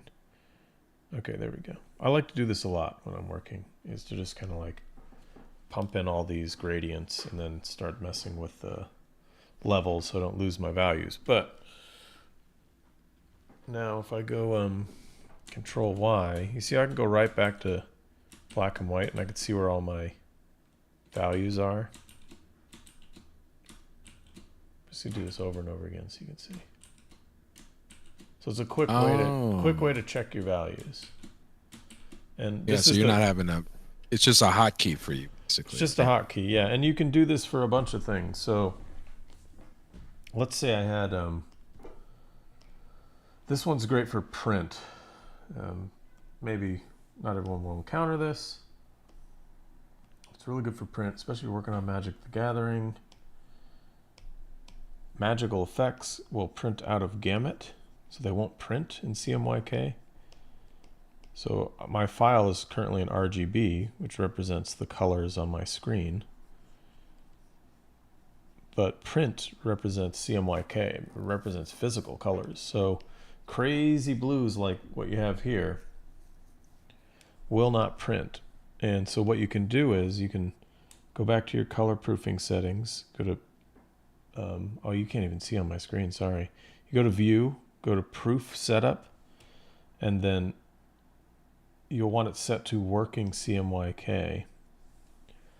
And then when you hit Control Y, you'll see it in CMYK. And when things are out of Gamut, they'll be completely grayed out. So I'm magically, somehow, I'm still within Gamut. And that's pretty... Oh, it's... Okay, sorry. I didn't have my Gamut warning on. I'm going to turn that on. So you see all those gray areas? That's the Gamut warning. Those are the areas that are going to print out of Gamut. And you can fix them. Let's see. We got questions. Okay. Anyway, you can fix these areas in a bunch of different ways, but what you can do is in your RGB file, you can adjust those areas, the color of those areas, so that they will no longer appear gray when you go to View in Gamut warning, or you hit Shift Control Y.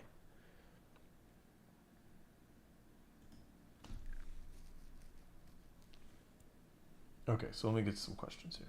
Sorry guys, that was some inside baseball stuff right there.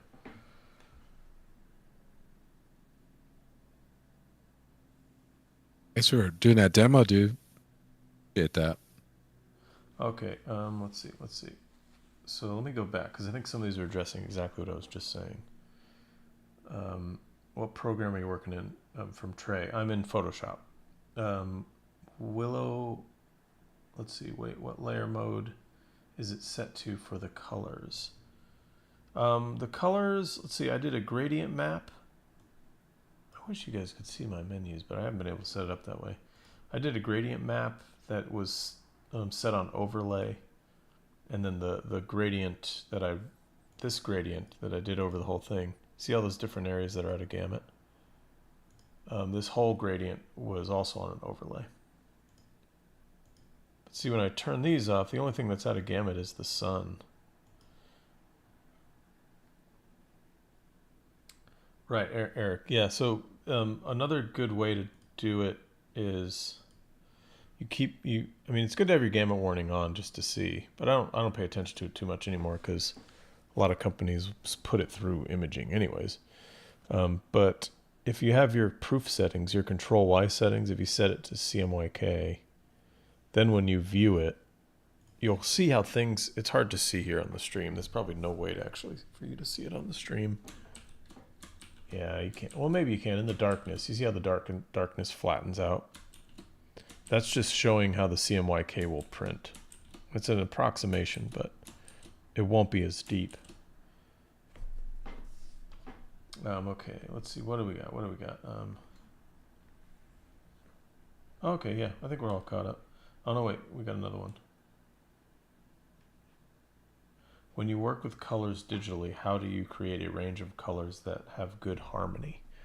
Right, it's very easy, and I guess everyone's got different tricks for this, but it's very easy to go like every single color available. Ray, you probably got tricks for this. I have tricks in that I use gradients a lot, just to rough in colors. And that kind of gives me like all the colors that I'm going to have available to me. So I can kind of do this here. Let's see. I'll do this as like a demo.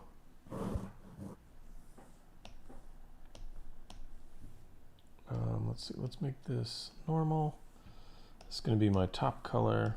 This will be my cool color. Okay, so let's say I have no colors here. So we're just black and white. And I will tend to make a gradient. I'm just going to make this an overlay layer because I like to work that way. Make a gradient like this and a gradient like that, right? So this is just a split, right? I'm going to use two colors. These are the colors I'm going to use. So I've painted them in with a really soft brush. And that's my gradient from top to bottom. You can leave some of the gray in there if you want. It adds to harmony. So these are the colors I'm going to use. And I keep these two colors, and I'll even save them as a swatch. And then this is the earliest thing that I do, is I only want to use these two colors. So you can make a gradient map, which will apply the colors to like the darks and lights, or you can do it by hand. So I tend to do it by hand. I'll get like a soft brush, and I'll be like, okay, I have blue at the bottom, and I have a warm at the top. Now, if I only use these two colors, I can kind of colorize this image to make it look like it's fully colored. So I'll take some of the orange from up top, and I'll just sort of lightly put it into these rocks, just on like the high areas, so that the light side and the shadow sides have different colors going on. Same with the reverse. So on her, this colder color I have below, like let's have that coming through in these little like ghosts. And maybe that's casting light onto her back, so that's bluer there. So you can just like work these back and forth, just these two colors, really lightly on an overlay layer. And you can start getting something that's like, starting to feel colorized. I don't like to use the color layer. I think it sucks. Yeah, I think it blows too. Yeah, it's just not useful. So we'll put the warmth in that sun over there. Makes sense. We'll start pulling some of the warmth out of the sky, so our hot stays with the sun. So you see how this is starting to feel like, oh, okay, there is some color dynamics here. This piece isn't just black and white, but it's also just only two colors right now. So that's kind of how I start out on a piece. This gives me the harmony that I want, because right now it's just a split. It's blue, orange, just straight up. Use whatever colors you want, but think harmony as well. If you're going to do that, you think about your color splits, your color compositions. This could be analogous. This could be one that Ray and I like to use a lot is a split complement. So you have. It was good enough for Monet. It's good enough for us. Yeah, it's perfect. So you're splitting. I wish I had a color wheel up here. I don't know how to bring one up really quickly, but well, I guess it's kind of pointless unless I can bring one up. Nonetheless, you're splitting on either side, and you're avoiding like the center color of that situation. I should probably, now that I've mentioned it, I should probably do it. So give me a sec here, everybody. Let me get a color wheel. All right, so let's do this sort of high level here. I'll make a new layer for this.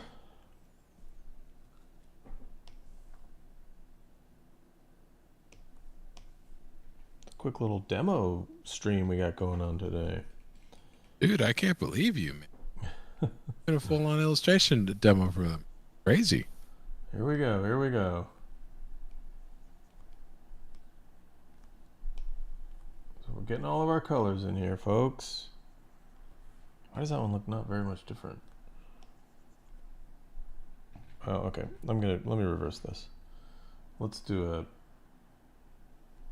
this way.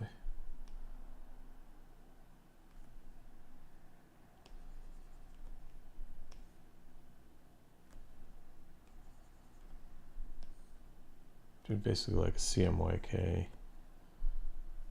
wheel here. Okay, it's not much of a circle, but who cares? So you take your, jeez, I should make this a circle. Sorry, everybody. We're doing it live. Okay. Yes, please apologize more, Tyler. I will. Trust me. As you are. Trust me. I will. Showing them every. This is a rare thing. Okay. So then we get our middles here.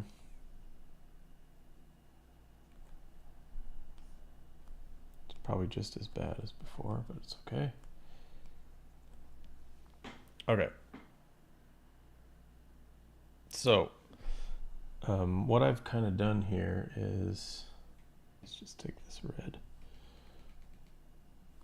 So like on this particular image, I'm kind of like sitting in this area here, but like that's the split. And if I wanted to expand it out, I could reach out into here and to here, but I would avoid this like pure middle.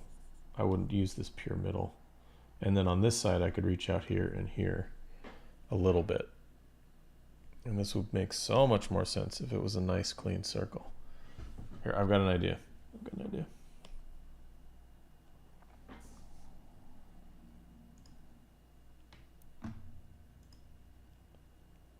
Just bear with me here, folks.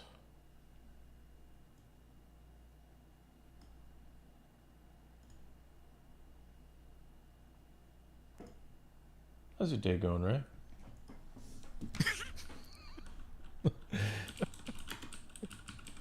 How's it going? I'm just over here hacking the planet. I'm hacking everything, as they say. Turn that off. I'm gonna open. This like, dude, Tyler's crazy. Just filling. He's doing it though. Filling the air here, everybody. Dude, I'm so sorry, man. I'm like not. No, like, no, it's not. I'm not saying it in that way.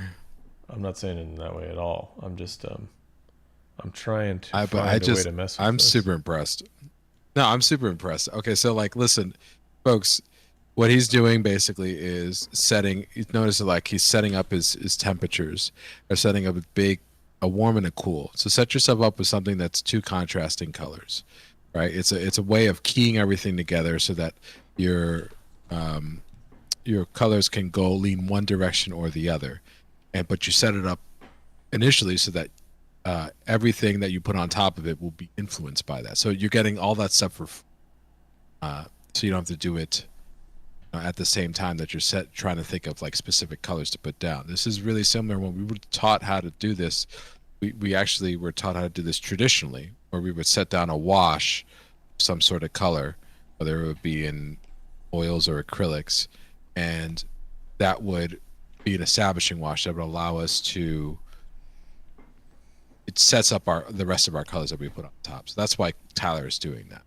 Yeah, exactly. So it just makes life so much easier. So like, check this out. Like this image behind me is essentially, it's essentially pretty much like this, right? Like these are the two colors I'm using. But when you do a split, so let's say we're going to do, so this is CMYK essentially. So let's say we're going to do like a red, like this would be the split, right? This side and this side, red and that side. So if you want to split it up and make it really harmonious, which we got, Bill showed us this. You cut out this primary, you're not going to use it, but you're going to use what's right on each side of it. Like that. And then you're not going to use any of that, and you're going to use a tight group of it over here. So there you got a really nice split. Does that look about right to you, Ray? Like you leave out that middle one, which is really the really contrasty one. Yeah. And so there's so a great what are you doing? You're doing a blue analogous? Yeah, split. Yeah, so you basically would want to I probably want more of that, right? Like a little more of the so blue. the closer you get to the closer you get to the the complement, the split complement, which is that orange, the more subtle it's going to be. So the more obvious, Bill would always tell us, is that the more obvious, the more, if you want more contrast, then you want to keep away, you want to keep away from the split as much. So like you see that blue and blue green that Tyler has right there. If he puts those two together, you're going to get a lot. But if you have, you get a lot of contrast, really nice pop. But if you want it super subtle, then you can do a blue, blue violet, red violet area. You just want to make sure that everything's dominated by the feeling of one color, one major color. So in this case, it's blue. So the majority of his colors are going to be blue. As you can, and you see, he's already got it set up in the wash right there. You can see like outside of like the sky, where the where that sunlight's coming from, everything is in shadow. So that's when we think about it. It's cool. Yeah, and you can, and I tend to, I mean, when you're seeing this, obviously it's like crazy saturated, and I don't tend to do that. But what you can do is like, you can see how I can rotate this little block out that I made around and make other splits. That's kind of a fun way to just kind of find the split you want to work with. But also, I don't tend to, so if I was going to do this, if I was going to work this way, I would pick the one dominant color I wanted, and then I'd pull it across the middle of the color wheel where the gray exists. So in reality, I would say I want this to be mostly a cold image. So I would have these intenser colors in the cold, in the blues and greens, but then the really hot colors, I would tone them down a little bit. So I'm going to colorize this so you can see. So I'd actually gray these down quite a bit, so that I just had a sliver of the really, really intense. And this is essentially that gamut mapping stuff that James Gurney talks about, is you kind of have, you only have a select amount of colors you can mix with when you're working traditionally. And so if you pick just like 3 colors, a lot of them are actually going to ride across the gray area. And that'll be a good portion of your colors that you can pick from. Yeah, the whole point of this, folks, is to be able to put colors in a manner that allows you to have a lot of variety without sacrificing the overall harmony. Yeah. So what Tyler is saying is he's already setting up a realm of a range of values, just a range of colors, just like he did with his values that he's going to be using. So you've got to be able to organize that first. Otherwise, you can run into problems if you don't have a plan, basically. Yeah, 100%. 100%. That got crazy. Let's see. Everyone give Tyler a round of applause and F in the chat. Bring that back. Oh, bring F in the chat That's back, great, please. Let's see, what do we got? Is it the job of the artist or the printer to make sure the RGB CMYK issues are resolved when turning in final pieces, or is it just a way you control the outcome more? So if it becomes an epidemic, you'll tend to get pushback from your clients. Like if everything you send in prints out of Gamut and they have to do a whole bunch of work, but most clients have imaging. So let's say it's Magic the Gathering, they have imaging. So everything you send in, they'll put through imaging and make sure it prints and looks good. But if it's like every single artist in Magic is sending in pieces that are printing out of Gamut, they might send out a big email to everybody saying, hey, let's here are some tips on how to control your Gamut. Let's have a little discussion, or here's a PDF that kind of shows you the breakdown of how to handle your Gamut and watch out for it and make sure that you can handle printing in CMYK. Because it's just, it used to not be a problem when everybody worked traditionally. You photograph it properly and you can get a pretty good representation. But now that everyone works digitally, it's hard to keep track of what's going to print out of Gamut. All that being said, we have 5 minutes left. Little bananas. Wow. Yeah. Dude, time flew. So here we all have all kinds of crazy colors that I'm messing with. But yeah, try that out if you guys are trying to colorize your images. Make sure your values are really strong in black and white. Then I like to use an overlay layer, and the 2 colors I pick to overlay I make sure are pretty neutral when it comes to how dark they are when saturation. And then I paint them in a big gradient, and then I start pecking back and forth until I have something somewhat colorized, and then I proceed. I kind of use that as my block in, and then I proceed to add more colors and push more colors. Try that out. Well, Tyler, I thought that was great. Thank you. If if your colors are really strong, if your values are really strong, and this is something Ray and I think talk about a lot, your colors don't matter.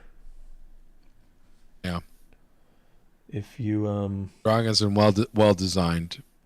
Yeah, well designed. So you can try this out in Photoshop. Like take a Bouguereau or something, which is a painter who has very well designed values, and you can put a photo filter over it in Photoshop, like I just did here, and you can make it whatever color you want. See how these are all just tons of preloaded colors in here. You can make it whatever color you want on like a Bouguereau, and it will always read perfectly. It doesn't matter what colors you have laying over it, because its values are so amazingly strong. You can pump this all the way up on a Bouguereau, and it's still going to look awesome. All right, dude. So what do you? That's my question to you is, are you gonna still work on? Yeah, I like this one. This one's kind of fun. I mean, it probably needs probably get reference and I happen to own a lot of swords, so I can get somebody to hold a sword like this. And yeah, I don't know. I kind of like where it is. I don't know if I necessarily want to dive like super deep into getting really tight reference for it. I like the kind of spontaneity of it. I don't know if any of these colors are going to work, so I'm just going to turn them all off. And we'll stay here in value for a while until I get it down. Maybe I'll work on it next week. Maybe I won't. Never can tell. What about you, Ray? What are you going to do? I am going to... this is what I ended up with. Nice. For now. Looks like Liliana. Really? Well, I've designed that headpiece so many times, dude. I could talk you through every inch of that thing. Sweet. It's really thin metal. I will point that out to begin with. It's like a ribbon of metal. Yeah, I have to size that. But anywho, I will probably end up just probably working on something else. Get back, but I'll continue to work on this. And heck yeah, it's looking great. Yeah, dude. That's that. I can't believe you did all that in Blender. Sorry, man. I was. Oh, there you go. Skinny like that. Exactly. The funny thing is it's hard to sculpt it when it's not thick. So when it's thin, it'll break apart. Yeah, same thing happens in ZBrush. I was figuring out a tutorial today on how to fix that in ZBrush. Yeah, so we gotta just avoid that. That's how you. Man, that's cool. Just anyway, all right. So yeah, that's gonna be it for me. I'll continue to do this. I might still continue to work in 3D when we get back. But yeah, so who have you been? I have been and always will be, unless something weird happens. Tyler Jacobson. And you can find me on Instagram at Tyler Jacobson Art. And I have nothing crazy coming up other than a show, I think, in Philadelphia in December. So PAX Unplugged at the Philly Convention Center. Come on by. Dude. What about you? Who have you been?